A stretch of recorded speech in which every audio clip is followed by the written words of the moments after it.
Guys, Hyundai വാഹനങ്ങൾ എന്നും ഫീച്ചേഴ്സിന് മുൻപന്തിയിലാണ്. കാറെന്ന് വെച്ചാൽ ഇതൊരു 2012 വെഹിക്കിളാണ്. ഇതിന്റെ ഫീച്ചേഴ്സ് എന്ന് പറയുന്നത് AC, പവർ സ്റ്റിയറിംഗ്, 4 ഡോർ പവറിന്റെ music system, mirror adjustment, mirror holding, alloy wheels കാര്യങ്ങളെല്ലാം വരുന്ന ഒരു high quality 2012 model single ownership വരുന്ന i20 ആയിട്ടാണ് ഞാൻ വന്നിട്ടുള്ളത്.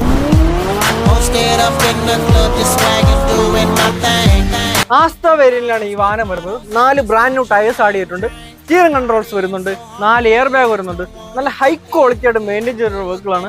ഈ വാഹനത്തിന്റെ പ്രൈസ് വരുന്നത് 2,89,000 ആണ്. ഫിനാൻസ് അവൈലബിൾ ആണ്. ഈ വാഹനത്തെ കുറിച്ചുള്ള കൂടുതൽ ഡീറ്റെയിൽസ് അറിയാൻ താഴെ നമ്പർ വേദന കോൺടാക്ട് ചെയ്യുള്ളൂ. ഇതുപോലുള്ള വാഹനങ്ങൾ നമ്മുടെ പേജ് ഫോളോ ചെയ്യാം. മറ്റൊരു വീഡിയോ വീണ്ടും കാണാം. ബൈ. ഗൈസ്, ഹ്യുണ്ടായി വാഹനങ്ങൾ എന്നും ഫീച്ചേഴ്സിന് മുൻപന്തിയിലാണ്. കാറെന്ന് വെച്ചാൽ ഇതൊരു 2012 വെഹിക്കിളാണ്.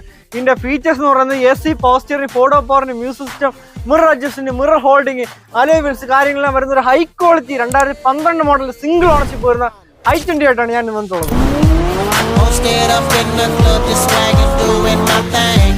ആസ്ത വേരിയന്റിലാണ് ഈ വാഹനം വരുന്നത്. 4 ബ്രാൻഡ് ന്യൂ ടയേഴ്സ് ആഡ് ചെയ്തിട്ടുണ്ട്. സ്റ്റിയറിംഗ് കൺട്രോൾസ് വരുന്നുണ്ട്, 4 എയർ ബാഗ് വരുന്നുണ്ട്. നല്ല ഹൈ ക്വാളിറ്റി ആയിട്ട് മെയിൻറ്റെയിൻ ചെയ്തിട്ടുള്ള വെഹിക്കിളാണ്. ഈ വാഹനത്തിന്റെ പ്രൈസ് വരുന്നത് 2,89,000 ആണ്. ഫിനാൻസ് അവൈലബിൾ ആണ്. ഈ വാഹനത്തെ കുറിച്ചുള്ള കൂടുതൽ ഡീറ്റെയിൽസ് അറിയാൻ താഴെ നമ്പർ വേദന കോൺടാക്ട് ചെയ്യുള്ളൂ. ഇതുപോലുള്ള വാഹനങ്ങൾ നമ്മുടെ പേജ് ഫോളോ ചെയ്യാം. മറ്റൊരു വീഡിയോ വീണ്ടും കാണാം. ബൈ.